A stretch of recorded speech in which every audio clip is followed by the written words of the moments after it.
بسم الله الرحمن الرحيم الحمد لله رب العالمين والصلاة والسلام على أشرف المرسلين وعلى آله وصحبه أجمعين وعلى من تبع هداهم إلى يوم الدين. نعم. Page 202, Hadith 1022. Hadith 1022 is under the chapter 469, which is unauthentic. So we go to the following chapter. Chapter 470, Greeting the Amir. 1023. Ibn Shihab said, Umar bin Abdul Aziz rahimahullah asked Abu Bakr bin Sulaiman bin Abi Hathma.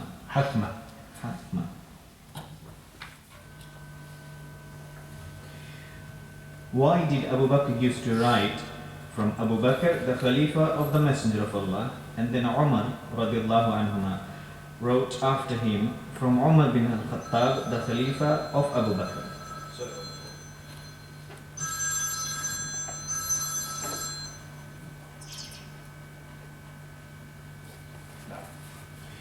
Who was the first to write using the title Amir al-Mu'mineen, the leader of the faithful? He said, my grandmother Shifa related this to me, that she was one of the first Muhajir women, and when Umar bin al-Khattab radiallahu anhu entered the market, he visited her. She said, Umar bin al-Khattab echo. Can you take the echo? Alright, Umar bin al-Khattab radiallahu anhu wrote to the governor of Kufa and Basra requesting him to send him two trustworthy noble men so that he could question them about Iraq and its people. The governor of Kufa and Basra sent Labid bin Rabi'a and also Adib bin Hatim, and they came to Medina. They sent their animals to kneel in the courtyard of the mosque, and then they entered and found Amr bin al-As radiallahu anhu. They said to him, Amr, ask for permission for us to come in to the Amir al-Mu'mineen Umar radiallahu anhu. Right, just because I don't read the hadith, I think it's too long and there's too many stories in it. And then I confuse you. If you haven't prepared, I don't think you're going to be following. So we start from the beginning. The chapter is At-Taslimu ala al-Amir. That is, passing salutation upon the Amir. Amir is the leader, the prince, the head. And the Imam al-Bukhari here brought this chapter in order to show that the Amir has to be specified with a proper salutation. It's not like the normal salutation. So it has to be designated with something, just like the Prophet ﷺ when they said, Assalamu alayka ya Rasulullah, peace be upon you. And they would as well add to the peace, the salutation, the word Messenger of Allah. And because the Khalifa is the Khalifa of the Rasulullah, the Khalifa is the one who is the successor of the Prophet of Allah, not in terms of prophethood, but in terms of leadership. That is why it is befitting as well to address him in a way which is suitable to his leadership, and to designate him from the normal people. And that is why Imam al-Bukhari, he said, Bab at-Taslimu al-Amir. How do you pass salutation upon a person who is in charge? It's very annoying, this echo, very annoying. But now do they put it? Very annoying.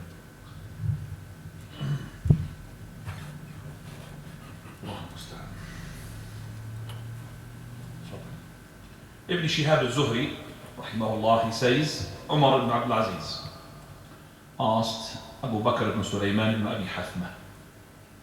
Umar ibn Aziz is from the great leaders. Asking a person who is not a leader shows his humbleness. The leader to ask someone. And Abu Bakr ibn Sulaiman, he comes from the era of the followers of the followers. So he is from the, you could say, small followers. And he was asking him, Umar Aziz, why Abu Bakr radiallahu anhu? It was, when he writes something, it was, he would write the following, min Abi Bakr, from the Abu Bakr, the Khalifa of Rasulullah. So Abu Bakr, the successor of the Prophet of Allah. Successor of the Prophet of Allah in what?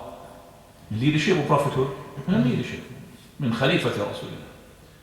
Abu Bakr and Khalifati Rasulillah. And that is why when you pass salutation upon those companions in Medina after you come as a visitor or on travel or a journey, peace be upon you, Messenger of Allah, and then peace be upon you, Abu Bakr, Khalifa Rasulillah. Peace be upon you, Umar, Khalifati Rasulillah. We don't say Khalifa, peace be upon Umar, Ya Amir al-Mu'mineen. We say Khalifati Rasulillah. Because Umar al-Khattab, he is the one who chose for himself to be. And that is why Umar, whenever he writes something, he would say Umar ibn al-Khattab, Khalifatu Abi Bakr. It shows what? His humbleness. And it shows that he is submitting to the Khilafah of Abu Bakr, because if he did not, he would never say that I am the successor of Abu Bakr. So he said from Umar al-Khattab, the Khalifa of Abu Bakr. So he says, because of that is the issue, that's what we know. Who is the one who had invented basically the word Amir al-Mu'mineen? Amir al-Mu'mineen, the leader of the believers.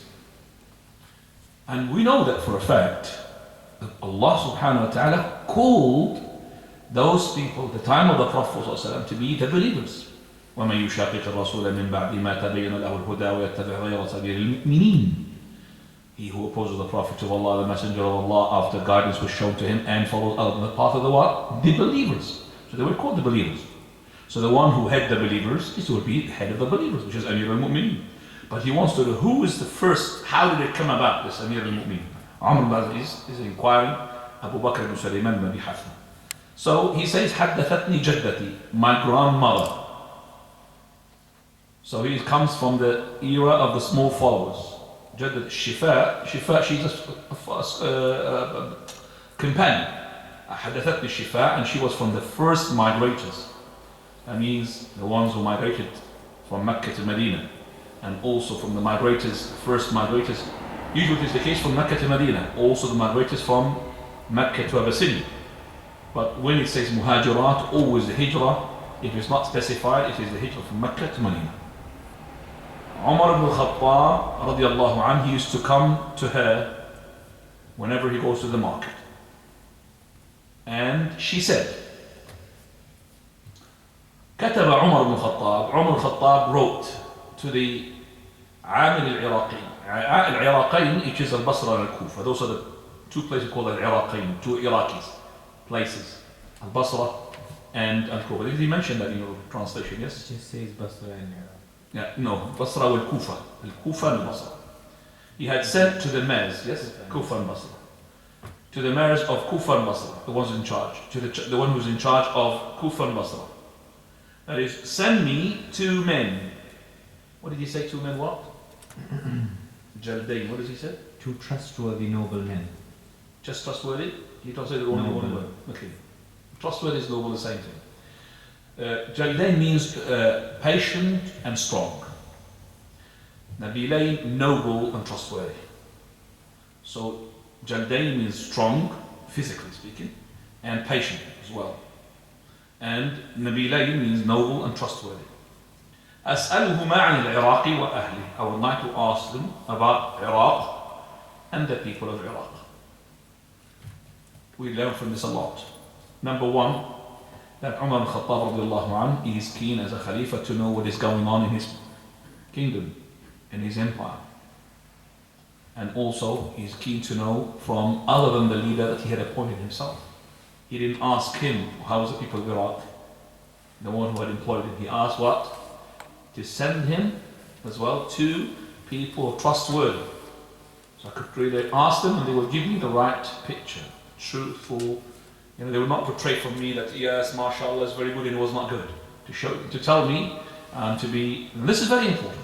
So when you ask for knowledge and information, to ask from the authentic sources. It's very important, authentic sources. And that is why Umar al-Khattab, he wanted authentic sources.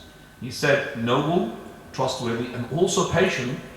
Patient that if, for example, they're going to be harmed by the people because of what they have said to the Khalifa, disclosing, for example, matters that they might be, people will tell them off and say, talk about them and so on. So you have to be patient. And also strong, physically strong, that the people will not really dare to really go and beat them up if they said something which is truthful, but the people, they don't want them to disclose this to the Khalifa.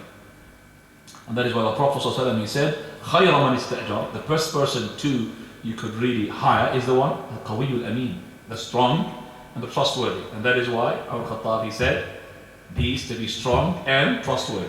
That's why. So he said, send me 2 people from Iraq so I could ask them.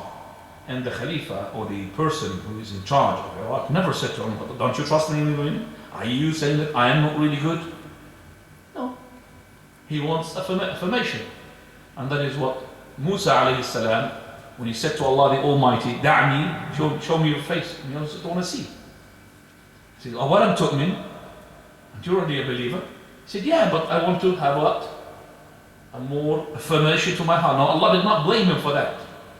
He said, if you can see that mountain stays still, then you will be able to see. He did not say to him, you're not allowed to ask me that question. Dare you say that thing. Because the person, he is being created by Allah the Almighty, and he knows Allah Azza wa Jalla from ourselves, that the more proof that we get, the more we will be believers. That's true. So, the Umar al-Khattab, when he asked that question, that trustworthy, or the person who's in charge of the 2 places, Kufa and there's one person, Kufa and Basra, to be led by one person, he said, he didn't say any complaint to Umar al-Khattab. So he sent him Labid ibn Rabi'ah wa Adi ibn Hatim. Now those 2 are known to be Faris, warriors and companions. Now when I say companions, I don't need to say noble and trustworthy. Because companions, regardless if their name is not known, is to be what? Trustworthy. So they are companions. And they are warriors. Labid ibn Rabi'ah well known to be a warrior, and he was a poet as well.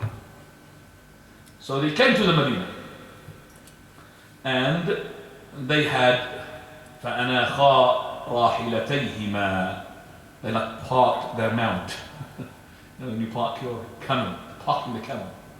So they had أَنَاخَا رَاحِلَتَيْهِمَا بِفَنَاءِ الْمَسْجِدِ, in front of the masjid.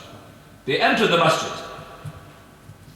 فَوَجَدَا عَمْرُ ibn al-As. They saw Amr ibn al-As. فَقَالَ لَهُ, they said, "Oh Amr, استأذن لنا على أمير المؤمنين عمر." Give us permission to go and enter on the leader of the believers, Umar. So this is the first time that this word was used. This is the first time. That is Amir al-Mu'minin. So this is the history of it. That these 2 had said it for the very first time. Labid ibn Rabi'ah and Adi ibn Hatim. And here it shows as well, they entered the masjid, they did not pray Tahiyyat al-Masjid, because they did not sit down. And no problem, if a person wants to come in and to ask something and to come out without sitting down, there is no Tahiyyat al-Masjid upon him. When is the Tahiyyat al-Masjid is required? If you want to, sit down. If you don't want to sit down, no problem. You just come, ask whatever, you could stay as much as you want standing up, but you're not allowed to sit unless you pray. So they did not pray. And Amr, he said, فَوَثَى, he sprinted. Now, it's complete. Is that understood now? Yes. No. Amr radiallahu anhu got up quickly and went to Umar radiallahu anhu. He said, "Peace be upon you, Amir al-Mu'mineen." Umar said to him, "Ibn al-As, what made you say this name? You must give me an explanation why you said it." He said, "Yes, Labid bin Rabi'ah and Adi bin Hatim came and said to me, 'Ask permission for us to come into Amir al-Mu'mineen.' I said, 'You 2, by Allah, have found the correct name. He is the Amir and we are the believers.' And the title Amir al-Mu'mineen came into practice from that day." Right. Amr al-As is a clever man. He's clever before he embraced Islam. When the Prophet ﷺ, after the truce of Hudaybiyah, he sensed that the Prophet of Allah, he has power. He's so clever that he knows now the Prophet of Allah somehow is going to go and attack Mecca. So before he did so, though, that he had anticipated that, and that is why he made the move. He went to where? To Abyssinia. And he said, if the Prophet, he was saying, if Muhammad fought the people of Quraysh and he was defeated by the people of Quraysh, I would go there and I would say to them, "Oh, my people, I went outside and I'm coming back to you." So they would accept it. And if Muhammad, and that's the Prophet ﷺ, he said, if Muhammad had won over the people of Quraysh, then I would be entering in his deen. So he went there to seeking shelter, basically. That is why he was very clever. And so clever that he stayed, and then Ashama, he told him, and verily, if you want the haqq, you should follow this man. His arrogance did not stop his cleverness. He said, hang on a second, why should I be hanging on to my pride? What is my pride going to get me anywhere? Nothing. So he decided to go and embrace Islam. As soon as his friend Ashama, the king of Abyssinia, told him to embrace Islam. So he went to embrace Islam. On the way, he meets Khalid ibn Walid, radiallahu anhu. So Khalid ibn Walid, he gives the pledge to the Prophet of Allah. Again, maybe Amr al-As, he wanted to see what type of pledge is going to give the Prophet ﷺ to Amr. So it's a normal pledge, except in Islam. As soon as the Amr al-As, he wanted to give the pledge, Prophet of Allah stretches his hand, Amr al-As, he pulls away. What's wrong, Amr? So Messenger of Allah, I want my condition to be fulfilled before I give you the pledge. He said, what? That all my previous sins to be forgiven. It looks like he made a lot of things which are really bad in this time. He said, don't you know, Amr, that Islam clears off what is had done before. So that is alhamdulillah for us. Tawbah, same thing, repentance will clear off whatever had happened before. And also he said, Al-Hajj, Hajjukuma qabla. Also the Hajj will as well, and the Hijrah will clear off what is before. So Amr ibn As, as soon as he heard, these two men, Labid and Adi, said, Ya Amir, ista'dil lana, give us a permission to enter upon the Amir al-Mu'minin Umar. He sprinted. Why he sprinted? Why he got up fast? Because he thought that it's something really made him sort of astound. It's a very good name. Later on he will tell Umar what he said to them, but now he's really got up very quick. And of course he said to them, verily you have done well. This is the correct name you should be. Amir al-Mu'minin, the leader of the believers. So he came to Umar al-Khattab, he said, Assalamu alayka ya Amir al-Mu'minin. Peace be upon you, O leader of the believers. He said, Assalamu alayka. He didn't say Assalamu alaikum. You could say Assalamu alayka, you could say Assalamu alaikum, no problem. Peace be upon you, Ya Amir al-Mu'minin. This is the first time Umar al-Khattab had heard this name. Umar al-Khattab is not one of those kings or khalifas or amirs. He would be flattered. He said, just Amir al-Mu'minin, come on, I need more titles. He said, this is really strange. What is that Ibn al-As? He didn't call him Ibn Amr. Ya Ibn al-As, son of al-As. Call him by his father's name. Al-As means disobedient. You, the son of the disobedient. Why did you say this name? Why are you bringing this name from? You have to either, pull out from what you have said, or explain why you said that name. Explain yourself. Or otherwise, take that name away. He said, yes, for very Labid and Adi, they came, and they are the ones whom you have sent for your mayor in Basra and Kufa to send you two trustworthy, strong men. They are the two men. They came to me, I was in the masjid, they said, seek permission so that we could enter on the leader of the believers of Umar, that is Umar. So I said, verily, by Allah, you have struck the right name. He is the Amir, the leader, and we are the believers. And since that time, the word Amir al-Mu'mineen took place. After him, Ali radiallahu anhu, Amir al-Mu'mineen. Mu'ad ibn Sufyan, Amir al-Mu'mineen. What is it called? Amir al-Mu'mineen, the leader of the believers. Now, 1024. Ubaydullah bin Abdullah said, Muawiyah radiallahu anhu came from Syria on his first Hajj after he became Khalifa. Uthman bin Hunayf al-Ansari came to him and said, peace be upon you, Amir, and the mercy of Allah. The people of Syria objected to that and said, who is this hypocrite who shortens the greeting of the Amir al-Mu'mineen? Uthman knelt down and said, Amir al-Mu'mineen, these men have taken objection to me for something that you know better than them. By Allah, I used this greeting for Abu Bakr, Umar and Uthman, and none of them objected to it. Muawiyah radiallahu anhu said to those who had spoken among the people of Syria, be calm. It was partly, as he said, But when these trials occurred, he meant the confusion between Muslims which led to the civil war between them. The people of Syria said, "Do not shorten the greeting of our Khalifa in our presence." People of Medina, I think you call the collector of zakah Amir. Right, this again, to talk about the word Amir al-Mu'min, how to greet the person who's in charge. Muawiyah radiallahu anhu, he came and he was making Hajj. And it was first Hajj when he was a Khalifa. Now Khalifa, that means after Ali ibn Abi Talib radiallahu anhu was killed. Remember that Muawiyah ibn Abi Sufyan, after the killing of Uthman, he was a person who was there giving the pledge even to the people of Sham to be the leader. So there was two Khilafah basically. Khilafah in Bilad al-Sham and Khilafah where? In Medina. There's two Khilafah. But the Khalifa was Ali ibn Abi Talib radiallahu anhu. And then there was a conflict happened between the two regarding the killers of Uthman radiallahu anhu. Two battles took place. The battle of Jamal first, and the battle of Siffin. The battle of Jamal, which is Talha, Zubayr and Aisha radiallahu anhum, and Ali ibn Abi Talib. The battle of Siffin, Muawiyah ibn Abi Sufyan and Ali ibn Abi Talib. So Muawiyah now, when he became Khalifa, that means after the killing of Ali ibn Abi Talib radiallahu anhu.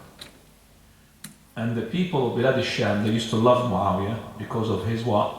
Character. Was well known to be very well mannered. People used to love him so much. And he did not lead by the power. He led by the power of deen and iman. And Muawiyah, remember we said that he is satr al-sahaba, he is like the veil, the curtain. Remember? We said the gate, okay, for the companions. If you go into the gate, you go into the curtain, then it's easy to insult the what? The rest of the companions. So be careful. Muawiyah ibn Abi Sufyan. So Uthman ibn Hunayf al-Ansari, which is from the people of Medina, he came to him and he said to him, "Assalamu alayka ayyuha al-amir wa rahmatullah." Peace be upon you, ayyuha al-amir. And remember that the people who are working with Muawiyah are next to him. And he had designated one person, "Assalamu alayka ayyuha al-amir." And he did not say to the rest. This is as well to support the Imam al-Bukhari. He said that it is to specify a leader with a more attention than the others. He said, "Salamu alayka ayyuha al-amir." So, "Assalamu ayyaka ayyuha al-amir wa rahmatullah." Peace be upon you, you leader, and the mercy of Allah. Now the people of Sham didn't like it. That means the one who are listening, or the ones who are like soldiers next to Muawiyah radiallahu anhu. And they did not approve it, not because he did not include them in the salam, no, because they know that he's saying salam to him, but because they think that he's belittling him. Why? Because he's saying, "Ayyuha al-amir," not "Ya amir al-mu'mineen." "Ayyuha al-amir," you leader. "Salamu alayk," you leader. Not the leader of the believers. And the people of Medina, they are known to do the following when they call a person, if he's in charge as little as the sadaqah, somebody who's working as a sadaqah collector or the zakah collector, they will call him Amir al-Sadaqah, the leader of the sadaqah. So here is like he's equalizing between the leader of the whole Muslims with the leader of what? Of the sadaqah. And because of the fitna that took place, so people from the Medina, they are under this suspicion by the people of Sham that they are belittling their Khalifa when they are calling him Ayyuha al-Amir. They are not giving him the right title, Amir al-Mu'mineen. So Ayyuha al-Amir, Amir of what? Nothing. That means he's worth nothing. So that is why the people of Sham, they said, who is this hypocrite? And hypocrisy here, they don't mean the hypocrisy of the i'tiqad, hypocrisy of actions. The one who is not giving the full title of Amir al-Mu'mineen, full title to our leader, Amir al-Mu'mineen. And that is when Uthman radiallahu anhu, Ibn Affan, remember, Uthman ibn Hunayf, he says that he had knelt on his knees, meaning to show the greatness of the matter and also to object on what those people were saying. It's like saying, what are you talking about? That means I am really falling short in calling your leader. And also to say that this is something that is really great to accuse me of this. Hypocrite? I'm a hypocrite. So he says, Ya Amir al-Mu'mineen. This is to show that I've got nothing in my heart. And I'm just, Ya Amir al-Mu'mineen. Okay, Ya Amir al-Mu'mineen. If you are happy with that, people, Ya Amir al-Mu'mineen. Finally, those people who had objected upon me, you are more knowledgeable regarding me than them. Because I'm a Muslim companion and he's a companion as well. By Allah, that I have used this greeting, Ayyuha al-Amir, to Abu Bakr and Umar and Uthman. He did not mention Ali because of the dispute, remember? I said, I didn't mention it, Abu Bakr, no. Not because of the dispute of Muawiyah with Ali, but because of those people with Muawiyah against Ali. So that's why he didn't mention Ali, radiallahu anhu. He said, Abu Bakr and Umar and Uthman, I greeted them with the same thing. And none of them had objected. So Muawiyah radiallahu anhu, trying to calm those people who were around him, to the people of Bilad al-Sham, they said, take it easy. Ala aslikum. For verily, this had happened before. And it is exactly what he had said. For verily, that is, the Khalifa Abu Bakr and also Umar and also Uthman, they were called this name, Ya Ayyuha al-Amir. Now, does that, for example, go against what we have just said? The first word Amir al-Mu'mineen being used at the time of Umar al-Khattab? No, it does not. Because the Abu Bakr was called Ayyuha al-Amir and also Amir al-Mu'mineen, but the title which was known for him, Khalifatu Rasulillah. That's the major title that was being written. But we don't really object that somebody had called him Ayyuha al-Amir, like Uthman ibn Hunayf, he called it Ayyuha al-Amir. Or he's been called Amir al-Mu'mineen by one individual or two, but this name was not taken as a name for those who are leaders. It was Khalifatu Rasulillah sallallahu alayhi wa sallam. And the name Amir al-Mu'mineen was known at the time of, later on at the time of Umar ibn al-Khattab in his reign of his Khilafah. So he said, Muawiyah, take it easy, for verily some of that had happened. But, now talking to Uthman, Ahlu Sham, verily, since the time of the fitna that took place between the Bilad al-Sham and the people of Medina, that fitna which is the Battle of Siffin, what happened, so many countless, thousands of people were killed on both sides. That is why they have said that we will not tolerate if any person is going to call our Khalifa in a way which is not the full title. That means he's not really confessing or paying allegiance or giving loyalty to our Khalifa by saying, oh, you leader. And also he said, verily, I know for a fact that you people of Medina, that you call the one who's in charge of collecting zakat sadaqah as Amir. So you call him Ayyuha al-Amir. So when you say that, people of Sham, they will think that you are just calling me that, like you call the one who is in charge of what? Of the what? Of the sadaqah. Also we learn from this that Mu'adh ibn Abi Sufyan radiallahu anhu, he is not saying that basically if you give a distinguishing title to him, which distinguishes him from the leader of the sadaqah, is to be a point of against him, a point of arrogance. Because you need verily to this, when you talk and address the person who's in charge, the Khalifa, in a way which is suitable to him. So you can't call him King so-and-so like this. You have to give him a respectable title, as long as you don't elevate him to the God's characteristics. Huh? So she said, you're king of the kings. That's not a good name. That's worse than name. Shah. Malik, you remember that? Shahin Shah. Malik al-Amlak, the emperor of the emperors. Qa'al al-Qudah, the judge of the judges. This is God, Allah subhanahu wa ta'ala. As long as you don't give him that title, there's no problem.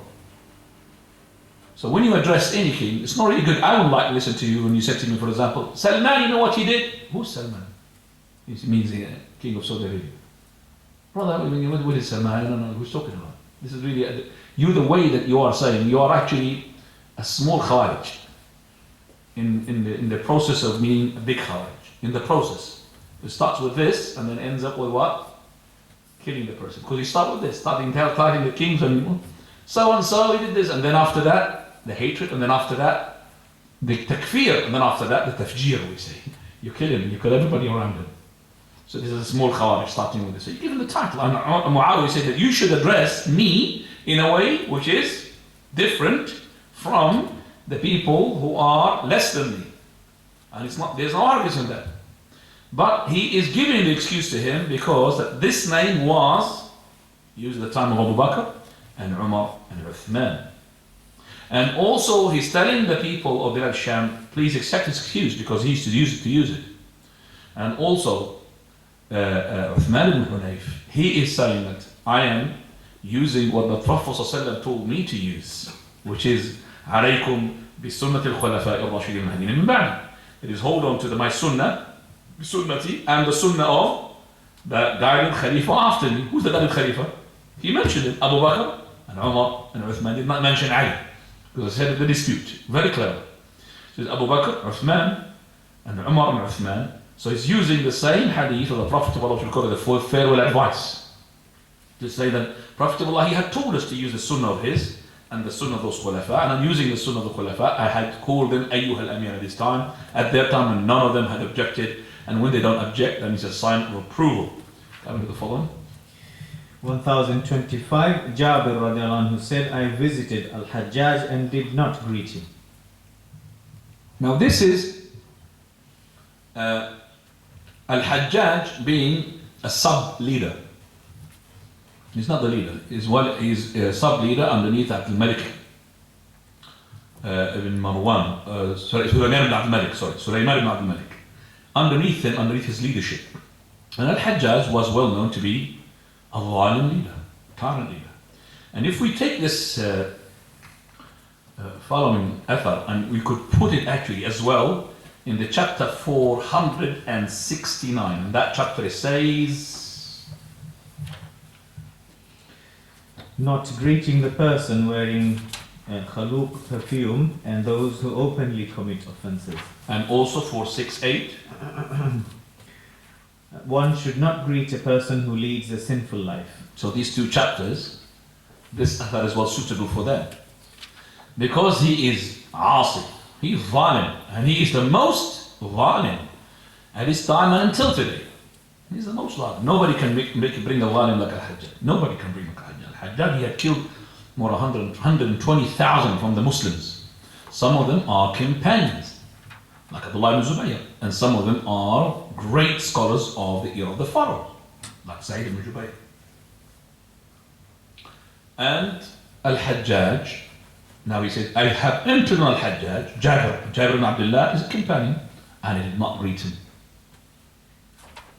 And Jabir ibn Abdullah radiallahu anh, it looks like he was in safe of his blood, because this person is known to be a tyrant, and at the same time, sometimes he has a story of justice which is astounding. Like for example, Sa'id ibn Musayyib, he's one of the great scholars of the era of the pharaohs. One day, before he became the mayor and the leader, underneath the leader of the king, Sulaiman al-Malik, he was actually in Al-Hijaz, in a place, in a masjid, and Sa'id ibn Musayyib was there. And he did not pray properly, he was praying fast. So he wanted to leave after the prayer quickly, and Sa'id ibn Musayyib was next to him, and he held his garment. And he did not let go until he finished his adhkar, Sa'id ibn Musayyib, and then he said to him, Ya Sariq, you are a thief. Thief in what way? In the prayer, stealing in the prayer. Because the person, when he prays quick, he's like, it's a stealth, as a person, it's a stealth that is being stolen by the shaitan. You Sariq. This is not the way to pray. And he taught him. Now later on he becomes what? The mayor. Then he enters the same masjid. And he looks for Sa'id ibn Musayyib. Where is Sa'id ibn Musayyib? And people try to hide him. They don't want to show him Sa'id ibn Musayyib. And Sayyid Musayyib, he says, there I am, cracking his chest. I'm not scared, there I am. So he comes to him, he said, Jazakallahu khayran min khayri mu'allim. May Allah, inshallah, give you barakah, you are a good teacher. It's amazing. Regarding his history of killing, yet he says, Jazakallah khayran, you taught me very well. Remember when you said that? I'm a thief. So that is amazing. So Al-Hajjaj, he's a tyrant, but sometimes he's got stories of what? Justice. Al-Hajjaj, Al-Hasan al-Basri, he said, verily if you bring all the people, the ones he knows from the fusaq of the ummah, the one who's spreading mischief in the land, and the corrupted people, to make all types of evil in front of Allah, and we bring the Hajjaj, we will win with the Hajjaj. The Hajjaj is more evil than the total evilness of all these people. You bring the whole people, do every type of evil in one side, we bring the Hajjaj, we are winners. Hajjaj is more evil than all of them. So Hajjaj is known to his tyranny. No problem. Jabir ibn Abdullah, he did not really worry. Jabir ibn Abdullah is a companion and he lived for a long time. Well, like Anas radiallahu anhu. And he said, enter the Hajjaj, he did not greet him. And this is as well to show us that you don't have to greet those people who are innovators. You don't have to. You don't say salam to the ones who are innovators. And if they said salam to you, you don't have to reply that salam. Because you are giving the grudge and the malice towards what? Their innovation. Unless that your boycotting to them is not bringing a good outcome. It's going to increase in the evilness of that person. Then in this case, we use the boycotting in the right way with the right amount. It's like a medicine. Don't kill the person. At the time of the Prophet of Allah, when the Prophet commanded the companions to boycott those three, who are one of them Ka'b ibn Malik radiallahu anhu, 50 nights, none of the companions talked to them. No salam, nothing. No smile, no kalam. Even if he says salam, he doesn't know whether the people had replied or not. Abu Qatada, one of his cousins, said, Assalamu alaikum. He did not reply. And he started crying, don't you know that? I beseech you by Allah, don't you know that I love the Prophet of Allah? He said, I don't know. And that's when he cried. So you don't know I love the Prophet of Allah?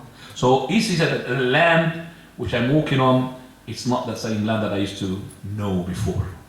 So this is the time when the boycotting can bring fruit. But now if you boycott the person, I don't think you're going to be having a good result. He will find a more deviant route and will go to it. So what's the point? So you try to use the medicine properly. So no problem is to leave the salam on those people who are innovators. Now, 1026. Tamim bin Hadlam said, I remember the first person to be greeted as Amir in Kufa. Al-Mughira bin Shu'bah left by the Al-Rahba gate, and a man from Kinda came up to him. They say that this was Abu Qurra al-Kindi, who greeted Al-Mughira, saying, Peace be upon you, O Amir, the mercy of Allah, peace be upon you all. He disliked it, and the man said, repeating the man's words, Peace be upon you, O Amir, and the mercy of Allah, peace be upon you all. Am I one of them or not? Simak said, afterwards he accepted it. Right, so this is again to say how to greet the person who's in charge. And here Tamim ibn Hadlam, he said, I remember the first person who had been called Amir. What is in Kufa? He did not specify the general Amir. Al-Mughira ibn Shu'bah, he was in charge of that place. And a man from Kinda, they call him Abu Qurra al-Kindi, he had passed salutation upon him in the following way. Assalamu alayka ayyuha al-Amir wa rahmatullah. Now he said again to him, what? Ayyuha al-Amir. Now, he can't be the Amir al-Mu'mineen because he's not the General Amir. Ayyuha al-Amir. So you are the leader. Assalamu alayka ayyuha al-Amir wa rahmatullah. Then he repeated the salat, Assalamu alaykum. Peace be upon you. So this is why we believe that Al-Mughira ibn Shu'bah, he disliked what he had heard. That is to designate him with one salam, and then to after that say alaykum to the rest of the people. And then he repeated that again, Assalamu alayka ayyuha al-Amir wa rahmatullah. and Assalamu alaikum, peace be all of you, after that. So, and then he said, I'm one of them.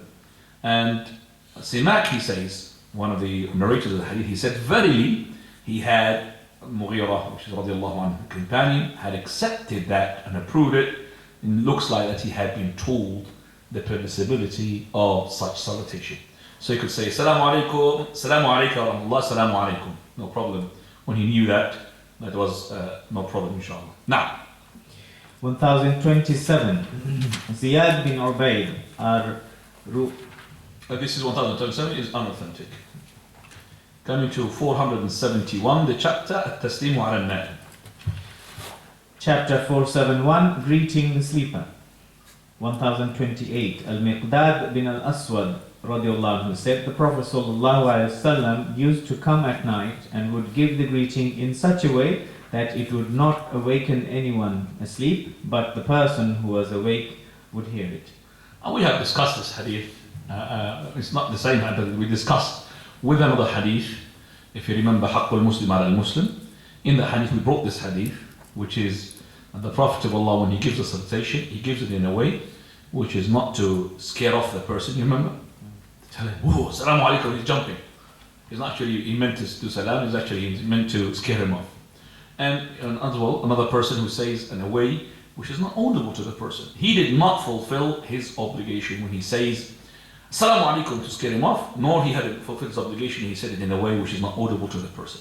So the Prophet of Allah's salutation, it does not make the person who is asleep to wake up, nor it will make the person who is awake not to be able to hear it. So it is in between, to make him to hear it, and as well it will not disturb the person sleeping. Go ahead.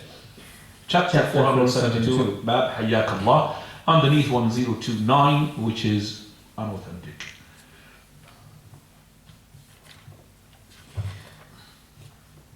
Chapter 473, Marhaban. Welcome. Marhaban. Yeah, Marhaban. 1030. Aisha radiallahu anha said, Fatima radiallahu anha came walking in the same way that the Prophet sallallahu alaihi wasallam walked. He said to her, Marhaban ibnati. Bibnati.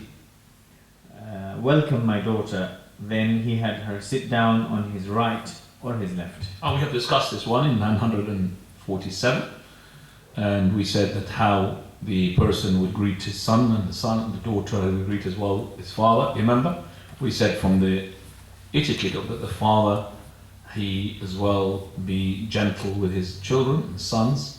So you remember that whenever Prophet of Allah pays her a visit, she would stand up for him to be greeted, and when she comes to visit him, he would what?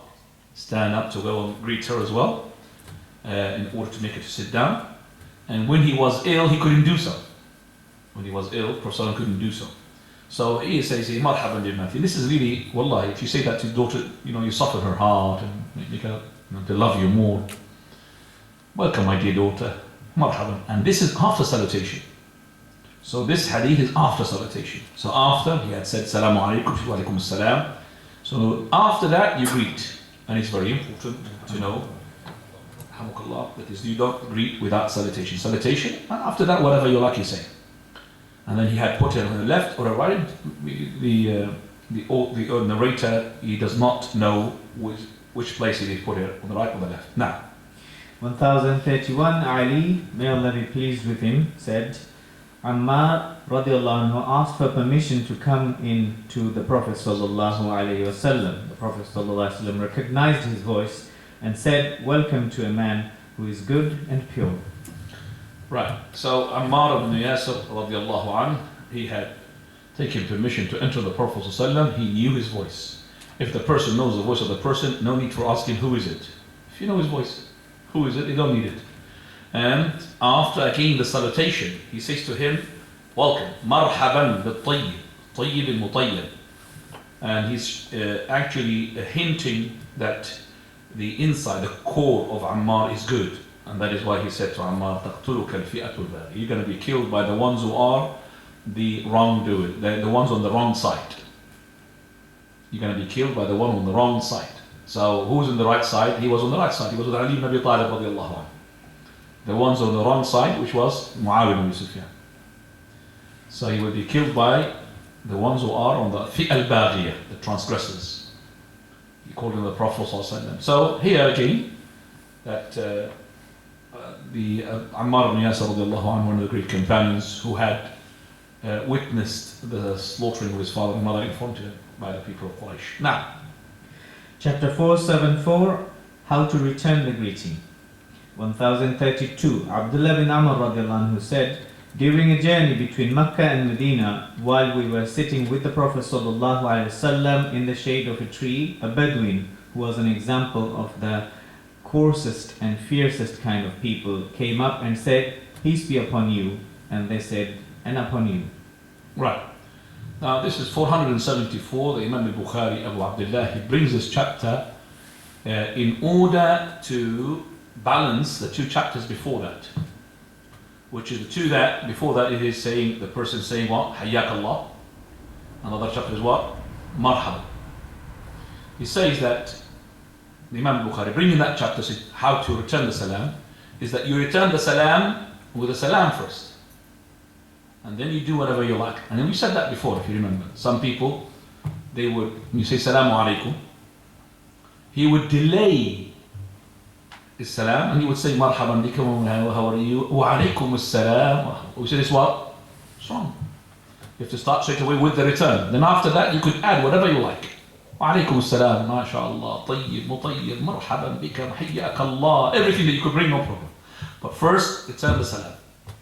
That's why Imam Bukhari wrote this chapter in order to balance the two chapters before that and to tell you that this is how to return the salam. While we were sitting with the Prophet ﷺ, Abdullah ibn Amr ibn al-As, a known companion whose father we just been mentioned before, Amr ibn al-As. That is, we were sitting with the Prophet ﷺ in the shade of a tree between Mecca and Medina. A man from the Bedouins, and he did not mention his name, we don't need his name because he's going to give him a description. And it could be a ghiba, so he doesn't want to mention his name. Min ajlaf in-nas. Very harsh. Jilif, we say, jilif, very harsh. Whatever comes from his mouth, very. Wa ashaddihim. The ajlaf means like he is full. And shadid, he is harsh in the way he speaks. So he's got no common sense. Basically, that's the word. قال فقال السلام عليكم. They said وعليكم. Now the narration said وعليكم السلام. And we take the other one. We say وعليكم السلام. Now, the وعليكم, you say it to the person who you have not really known what he had said. Like the Jews, when they came to the Prophet ﷺ, they said to him, Assalamu alaikum. They said, As-salam. Means what? Death upon you. He said, Wa alaikum, and upon you as well. Death upon you as well. But he didn't say death upon you, he said, Wa alaikum. They said, Wa alaikum. And the minimum you should say, Wa alaikum as-salam. But this is to show us as well, if the person is no good, is not fasiq, but he is in a bad character. You understand? He's not really like the Hajjaj or like the innovator, but this person is harsh and you hate his guts. So you don't have to really increase the retaining. You don't have to say wa alaikum salam wa rahmatullah. Salam alaikum wa alaikum salam. Yes, that's it. Be what we could say formal with him. Word to word. Salam alaikum wa alaikum salam. Because he had no common sense, they gave him wa alaikum salam. In the presence of the Prophet ﷺ, the Prophet of Allah never said anything in his approval. Now, we stop here. Time is okay, we'll just give that time for questions now. Don't have time for questions. Still have following hadith in these bit of explanation. Right. How many hadiths we've done? Yes, about 10. Okay, right. If you have any questions regarding what we have heard, or any question regarding things that we need to answer, follow. A couple of weeks ago, we asked a question if somebody's reading the Quran and somebody walks in and says As-salam. You said it's alright to complete the ayah you're reading before you reply. But suppose 2 or 3 other people come in and say As-salam. You just give one general. One salam would return for the salam of everybody. Okay? Unless you said wa alaikum as-salam and that person entered after your returns. After you have returned your salam. So the question was, if a person for somehow he had been reciting the Quran or he was urinating, for example, said Salamu Alaikum somebody, he finished the ayah or he finished the urination and then he said what? Wa Alaikum Salam, but while he was to say the Salam, and lots of people said Salamu Alaikum Salam, and yet he did not return the Salam. So if he said Wa Alaikum Salam to all of those people, it was one enough. But if he said Wa Alaikum Salam to one and then another person came and said Salamu Alaikum, then you and the other person who came in as well, you said to the other person, Wa Alaikum Salam, one person is enough. But the other person did not say anything, he will not be rewarded, but he will be rewarded if he said, but he will not be sinned if he did not reply. Is that understood? Fadal. If the person who comes in the masjid and doesn't pray in 2 rak'ah and sits down, is he sinned or? The person who comes into the masjid, he did not pray 2 rak'ah and he sits down, is he sinned? He's definitely sinned. Because it's against the hadith of the Prophet ﷺ. If you enter the masjid, do not sit down until you pray 2 rak'ah. And that's a hadith. Prohibition of sitting down without praying 2 rak'ah. So you'll be sinned. The only way that we could really say that you're not going to be sinned if there's a reason, which is, that is, the food came in Ramadan. So you came in and the adhan was called for the what? For breaking the fast. You know that you can't break the fast while you are standing because it's prohibition of eating while you're standing up. More prohibition than drinking the water, as Anas had said. So you sit down, you eat whatever you want to eat from the dates and everything. Then after that, you offer the prayer, which is Tahiyat al-Masjid, but you add to it as well the intention of, that is, Sunnat al-Maghrib, Sunnat al-Wudu, if you did wudu. So you add to it as well intention with, it's a good business basically. Add intention and you get more reward inshallah. Fadal Arfan. You see some people listen to music and smoking, maybe like the regular salam to them? If I see some people who are smoking and who listen to music, can you not say to the salam to them? I would say that is an answer I can't give it to you without you the best to assess the situation. But those people are not innovators, remember, they are sinners. Innovators are different. I'm not saying that you should say salam to the sinners, but I'm saying the sinner is closer to the haqq than the innovator. And the sinner, if you don't say salam to him, he will go more sinning. While the innovator, if you don't say salam to him, because his innovation is to do that he's doing something, he believes he's getting what? Closer to Allah. So if you don't say the salam to him, he will say, why didn't he say salam to me? What am I doing? I'm saying Allah, Allah, Allah. But the other person, he knows he's what? Sinning. He knows he's getting away from Allah. So if you don't say salam, no, that's not good because he will be in more sinning. The other person, if you don't say salam to him, he will be a wake-up call, coming to Islam, better, to the deen. So I would say to the sinner, you have to be careful. And I know that for a fact, the sinners, they love even the shuyukh. Don't make them to hate the shuyukh. They hate the people of deen. So they love the people of the deen. Brothers, come forward. Somebody come forward, please. Fill up the gaps. I don't like gaps for the shaitan, see, that's why. So, I know for a fact, those people who are listening to music, wallahi, in their heart, they love the deen. But they are what? Not being given the clean up with a wake up. In the time of the killing that took place in Egypt, after the assassination of Anwar al-Sadat, the president who was before Hosni Mubarak, and the one who assassinated him, he's from the Jama'at al-Muslim Ikhwan, the people who produce, Khawarij. So most of the Ikhwans, they were under the ground, and there was lots of killing taking place from the government. And all the imams will be taken away from their masajid. Some of the masjid, one of the masjid, which is a true story, was next to a maqha. Maqha means a club where they play dice and shish bish and maybe have hashisha as well. Hashish for them is not something, put it in the hookah pipe and you drink it. When the adhan was not called because there was no imams, all of them, they were being taken in custody. The one who called the adhan, the one was on hashisha. They couldn't tolerate that the masjid stays without adhan. They went to the masjid, they themselves put the speaker on, Allahu Akbar, Allahu Akbar. So they are deen, they love the religion, but because they're sinners. Okay, so the Prophet ﷺ, who had a person praying behind him, and he was stealing, and stealing is not a small sin, it's a major sin. Do you think that he comes to the masjid, nobody would say salam to him? He comes to the masjid. But the Prophet of Allah said maybe his prayer will stop him one day. So those people who were on the club, they left to the masjid to say the adhan. Okay, so they are sinners. So I would say you take it, be careful on regarding the sinners. Don't make them to hate the shuyukh. They love the shuyukh. You talk to them. Inshallah, through your words and your emotions, they will might be moved. Bi'idhnillah. Now, motivated. So uncle. I've had people when they finish talking on the phone. What's this? It's mine? Okay. Now, uncle. I've had people when they finish talking on the phone, they say Ma salama. Is that something you Is when I finish talking finish the call, Ma'a salama is right? No. Ma'a salama is after we say Salamu alaikum. So you finish the call, Salamu alaikum, finish the call, you could say Ma'a salama after that. But Ma'a salama to replace Salamu alaikum, marhaba, hayyak Allah to replace Salamu alaikum is not right. Anything else, uncle? Okay, when women's husband dies, who is the responsibility of the son, brother? This is right? Who give it to you? Give you somebody? Yeah, can you read it for me, please? When a woman's husband dies, who is she the responsibility of? The son, the brother, or the father? Who's responsible? Of course, is the father. Go ahead.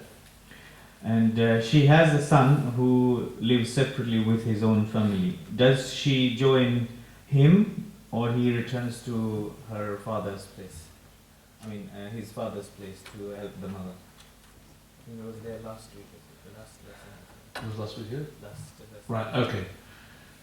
She only has to live separately with his own family. Does she join him, or he has to return to his father's house? It doesn't. There is no compulsion here in both ways. But if, for example, if her husband dies, the ones who takes responsibility is her father, not her son. But let's say the father is dead. Okay, then the son has to be as well looking after her. So the father, he is still the wali of her. So now the son, does she have to move with the son, or the son moves with her? We say that the son has to bear in mind that his mother, if there is no father there, which is to her father, not to look after her son, he has to make sure that his mother is satisfied. But that is not on the expense of his wife or his family. But his mother comes first. He doesn't have the right to force his wife to be a servant for his mother, or to serve his mother, but he has a duty upon his wife to serve him as a husband. So if the husband decided to move in the house of the mother of his, which is the husband's basically house, then she has to move with him.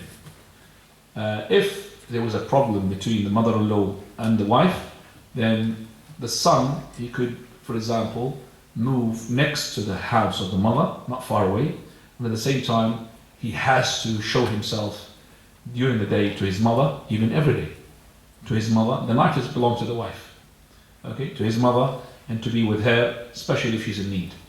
Be careful of your mother. As soon as you as well being responsible of your mother, and she comes into the car, don't ever put your wife in the front seat and the mother in the back, unless she wants to do that. But you put her in the front seat, because the mother, she's got a command upon you, where you have a command upon your wife. So you could tell your wife, sit at the back. As for your mother, she sits in the front, because that's the birr. But whereas we find these days, it's the other way around. People dump their mothers because of their wives, boycott their mothers, and I know that from people who come to the masjid. We have 2 minutes only left, so we've got 2 questions here, 1 and 2. Now.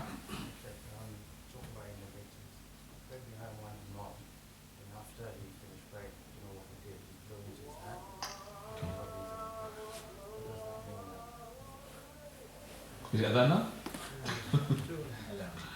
Okay. We don't want alarms to be adhan, brothers. Okay, we just want alarm.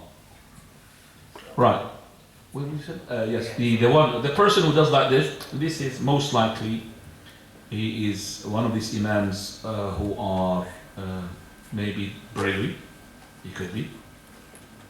Or it could be other than that, but Brailleries, they do that. Okay, this is bid'ah. The Abanis do that as well. But not all of them. No, they don't do that, all of them, because I've seen some of them, they don't do that. The Dabanis, some of them they do that, some of them they don't do that. But this is kissing, and even we have in our country Egyptians, the brothers from Egypt, they do like this. Start kissing everything. I don't know if you've seen them or not as well.